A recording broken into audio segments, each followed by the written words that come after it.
it's considered hearsay. You're not allowed to admit that statement. So the question is, and thank you to Michael, not Mike from the OC, but a different Michael, who listens to the show, for pointing this out, because it didn't even occur to me as I was watching these episodes play out. I don't spend a lot of time on the hearsay rule in my job.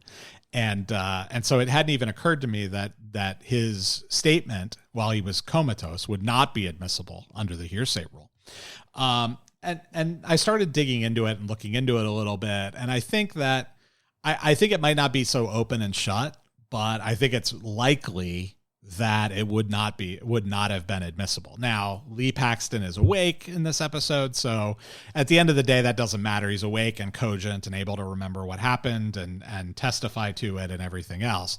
So it's not relevant. But when he was unconscious, or if he had been dead, for example, it is very possible that his statement would have died with him. And it would not have been admissible against Ava, and they wouldn't have had sufficient evidence to convict Ava, absent that statement, right? But so why was Boyd wanting to make sure that he survived? Well, because Boyd wanted him to retract the statement. And so the thing is, I mean, Boyd probably doesn't totally understand the hearsay rule, which, who can blame him? It's incredibly complicated. Yeah, well, I guess my question is, okay, so because he had been working towards keeping him alive so that he could, but he should have just let him, finish the job is ultimately what he was going to do. Or in retrospect, yeah, if Paxton had died, they probably would not have been able to get this. There's a section called Section 807, and 807 basically says that you can bring in, how does it word it? 807 hearsay exception. It basically says if there's no other kind of way to bring something in, if there's no other exceptions that apply, you can bring in hearsay if there are two things. First, the statement is supported by sufficient guarantees of trustworthiness, considering the totality of the circumstances, and if there's evidence corroborating the statement, especially. And then the second piece of it is more probative than the point for which it's offered than any other evidence, meaning that it's the best possible evidence that you can offer for this particular point that you're trying to prove. And so there's a hearing that has to take place and everything else. I think, especially if Boyd was strongly suspected, even if they couldn't prove that Boyd put Paxton in the coma or killed him, I think it's possible that it gets admitted under 807, under the residual exception. I do also think, though, that if there's nothing concrete that ties Boyd to Paxton's assault, I don't think it gets in. I really don't think it gets in under 807. And so it's possible it could be a business record or something like that. We don't know enough about the statement that he made, but it does seem to me, and I think Michael agrees with me on this, it seems to us that his statement would not have come in under the hearsay rule. And so Boyd would have been better off just letting Paxton die. Yeah. That is ironic, is what that is. Yeah. So yeah, that's our law minute on hearsay and hearsay exceptions. There are a lot of hearsay exceptions. You can read it up. You can look it up. If you watched any of the Johnny Depp, Amber Heard trial, there was a ton of hearsay objections in that. I think the lawyer for Amber Heard objected to every question based on hearsay or something like that. But it's actually not a bad blanket objection to make because so much is hearsay. If you read something off a piece of paper and then go into court and say you read something off a piece of paper, that's hearsay, because you can admit the piece of paper that's got something written on it and have somebody actually read it in court. That's the best evidence in that scenario, as opposed to somebody saying what they read. So it's a complicated issue. You think Johnny Depp's lawyer had to have been like top shelf, right? Oh yeah. Camille Vasquez she was like the associate or whatever. There was a big law firm partner, etc. But I think she was representing Kanye until very recently. For obvious reasons. So I think she quit working for Kanye. Oh, Kanye. Yeah. Man. Kanye. There's a rabbit hole. Like, he's just made this massive, I don't know, maybe he's done what he intended to do and just like opened up this whole dialogue about, as we were talking about earlier, about what you're able to talk about. Yeah. Yeah, well, and Dave Chappelle had an interesting point on it on Saturday Night Live, and Trevor Noah, who is the host of The Daily Show, had an interesting, somebody asked him, they record like the segments in between, and he kind of opens it up for questions from the audience. And somebody asked him, why are you beefing with Ye? Basically was the question. He says, I'm not beefing with Ye. I love Ye. I want him to be healthy. He says, our society creates the situation where we set people up who we know have mental illness, right? And he's admitted he has severe mental illness that he takes medication for. And if he's not on his medication, he does and says really stupid things. And he says, we have this society that, we appreciate that he's got this mental illness and we like the art and the music that results from it. But then when he says something that is the natural result of his mental illness, it's not about, hey, you need to get treated for your mental illness, we need to help you. It's like it's blown up in the media and it becomes the story all on its own instead of like this person is ill and needs help. And you could tell it was very heartfelt from him about it. So yeah.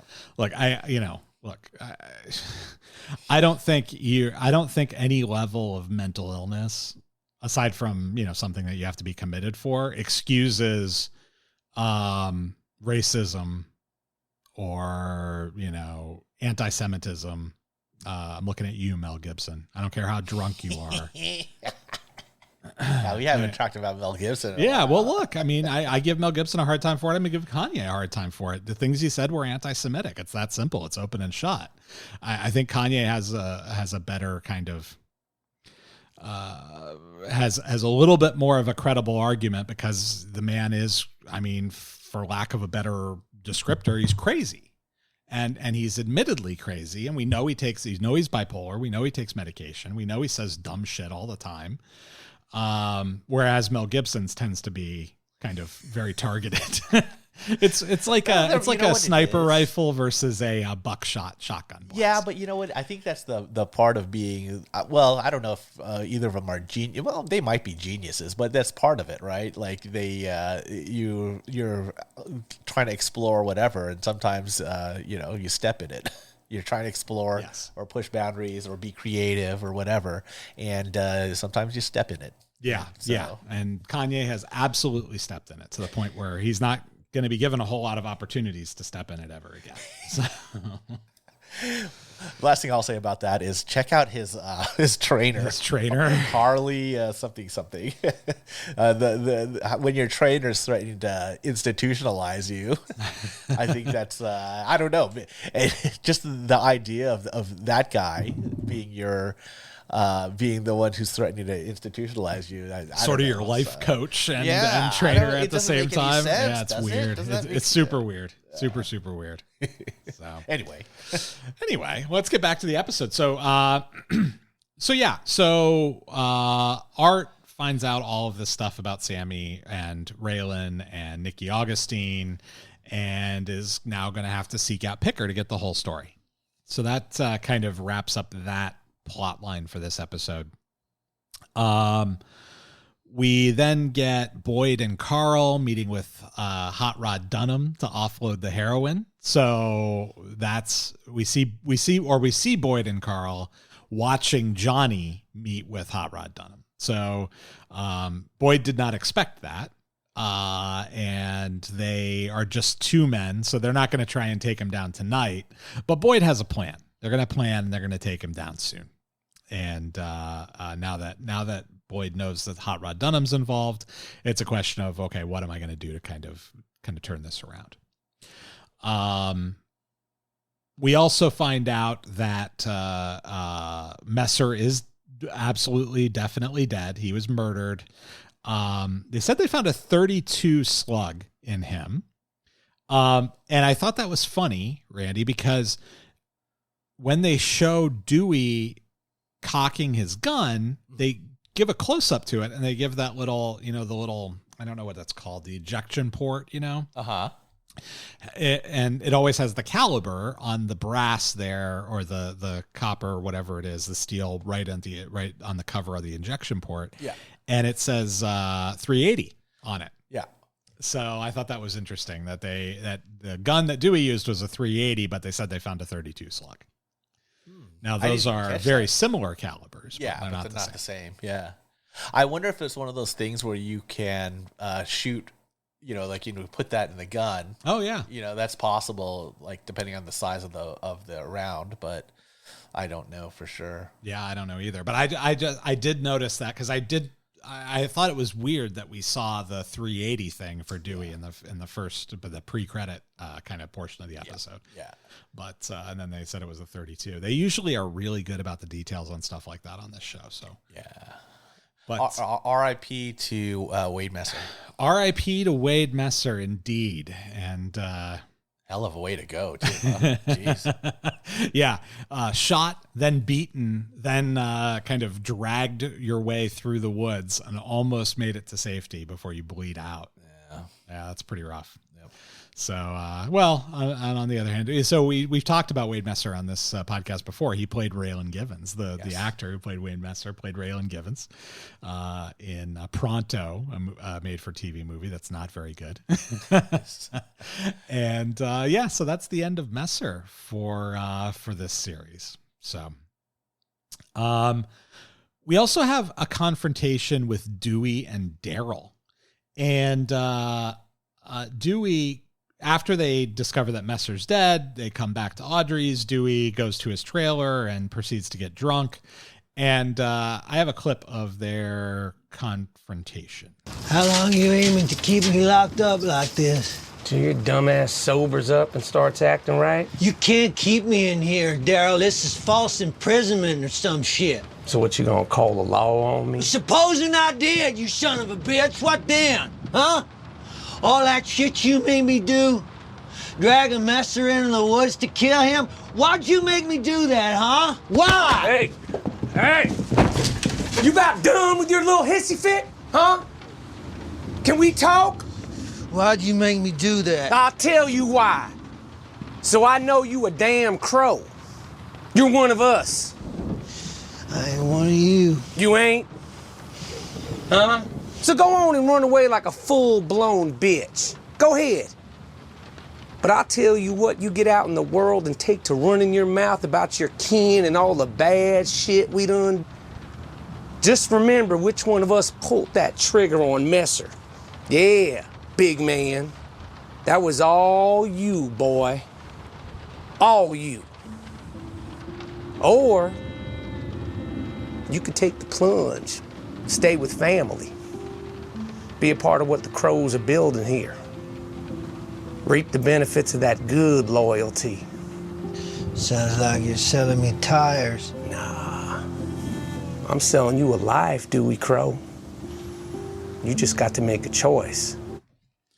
So we know Daryl Crowe Jr. has big plans for Kentucky, and we don't know what they are just yet, besides potentially extracting some money from Boyd. But we know he has big plans, and he's essentially made Dewey an offer of you're either with us or you're against us. And if you're against us, you're going to end up like Messer. But if you're with us, you get that good loyalty. Always says it. So we'll find out what happens with Dewey, and then we got a few. Sorry, go ahead. I was just going to ask you: do you think that Michael Rouse, because I can't say his name, but it's noticeable. His accent is just all over the place. Yeah, it's just bad. It's just bad. It's all over the place. Like it's super thick in some scenes and not particularly thick in others. It's this weird kind of Cajun hillbilly hybrid in some scenes, and in other scenes it's just straight up white trash. It's it's so weird and so distracting. Yeah. It's